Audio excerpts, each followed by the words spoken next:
Chers amis, chers fidèles du Christ, chers chercheurs de Dieu, bienvenue à ce 15e dimanche du temps ordinaire année B. Rendons grâce à Dieu qui nous accorde encore ce moment particulier pour nous nourrir de sa parole. Aujourd'hui, les textes que nous exploitons sont Amos 7, versets 12 à 15, le psaume 84, l'épître de Saint Paul aux Éphésiens, chapitre 1, les versets 3 à 14, et l'évangile de Saint Marc au chapitre 6, les versets 7 à 13. Dans l'évangile qui est le thème majeur, il est question du stage pratique des 12. Il est question de l'envoi à mission, c'est la même chose. Il est question pour eux de passer de la théorie à la pratique. Mais ce stage pratique des apôtres, disais-je, est encadré par un épisode assez révélateur entre le prophète Amos et le prêtre Amasias.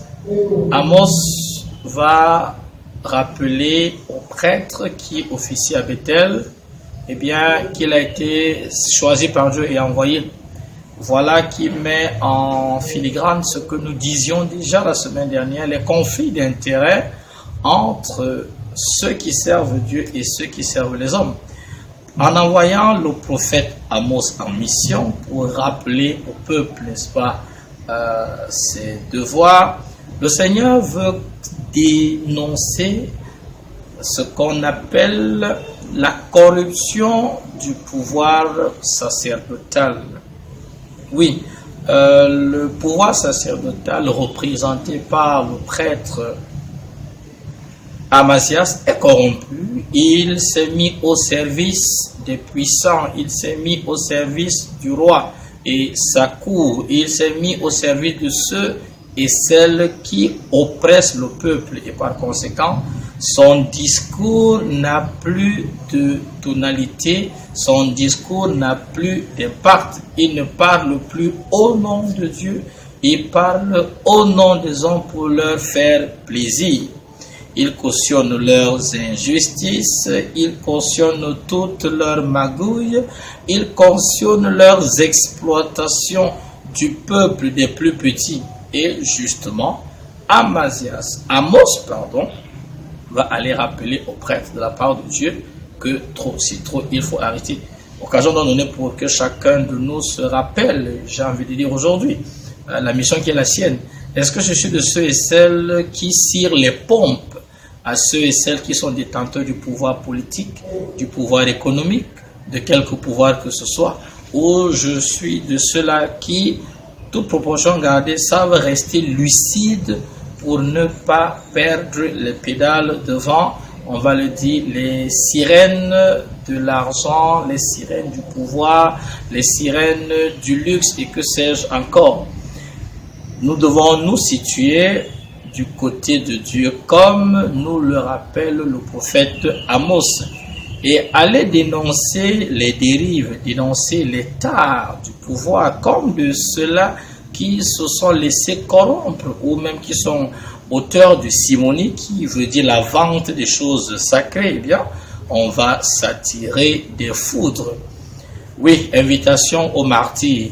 Mais comme Jésus nous l'a dit, n'ayons pas peur de ceux qui tuent la chair, mais redoutons celui qui tue et la chair et l'esprit. Nous avons nommé Dieu le Père.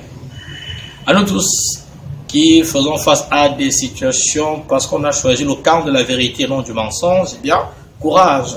À nous tous qui subissons les pressions des hommes parce qu'on a choisi le camp de la liberté et non de l'oppression, courage. À nous tous qui subissons les menaces et même les oppressions humaines et persécutions parce qu'on a choisi le camp de la justice et non de l'injustice, courage. C'est ce que nous rappelle le prophète Amos. Le psalmiste va également nous inviter dans la même logique à nous tourner vers ce que Dieu demande. Paul, dans une très très belle lettre, va nous invite à l'action de grâce. Béni soit le Seigneur, n'est-ce pas? Pourquoi? Parce qu'il nous a donné Jésus-Christ. On doit bénir le Père parce que l'Esprit Saint nous a été donné. Nous sommes le temple de l'Esprit Saint. À nous de tirer, n'est-ce pas, les conséquences de cette très belle déclaration. Nous sommes encore envoyés en mission dans le monde d'aujourd'hui pour ne pas mourir d'ingratitude. Disons toujours à Dieu merci pour ses merveilles. Rappelons-nous que Jésus est au cœur, l'alpha et l'oméga. Il a dit, sans lui, on ne peut rien faire. N'oublions jamais que l'Esprit Saint est le moteur de la mission, est le moteur de nos stages pratiques. On ne peut rien également réussir s'il n'est pas avec nous. Dans l'évangile, oui, on a dit depuis le début de notre entretien, Jésus, pour une fois, comme on dit, va lâcher les siens, 2 par 2. Belle consigne. Et relevons comme ça les consignes que le Christ donne pour que nous trouvions la nourriture pour aujourd'hui. La mission du Christ, elle se vit toujours à 2, elle se vit en équipe. On n'est pas envoyé seul, sinon on va faire ce qui est arrivé au prêtre Amazias. C'est parce que sûrement il a voulu cela jouer personnel. Jésus va donner des consignes à ses disciples. Il leur donne le pouvoir pour faire des exorcismes, pour faire des guérisons, pour rappeler à l'homme ce qui est fondamental. Tout ceci vise simplement à nous rappeler aujourd'hui que le royaume des cieux, le règne de Dieu, il est tout proche, il est même déjà parmi nous. Et si le règne de Dieu est déjà parmi nous, les signes accomplis par les apôtres, lesquels continuent aujourd'hui, nous sont donnés pour nous inviter à la conversion, à revoir nos objectifs, à revoir nos priorités, à la lumière de la parole de Dieu, pour que nous ne manquions pas le train qui nous mène au royaume des cieux.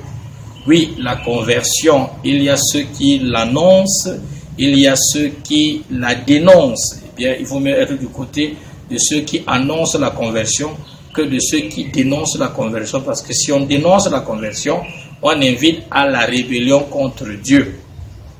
L'évangile aujourd'hui nous rappelle, et c'est une très belle finale, n'est-ce pas, que dans la mission de la nôtre aujourd'hui, la tolérance est de mise. Quand on sait les malheurs de par le monde au nom de Dieu, au nom de la religion, eh bien, Jésus nous rappelle que si quelqu'un refuse notre message, on n'a pas à nous faire des soucis.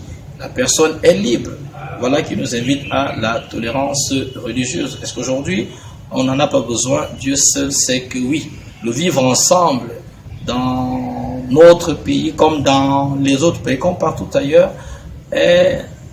j'allais dire, la tolérance religieuse est à intégrer pour un vivre ensemble heureux.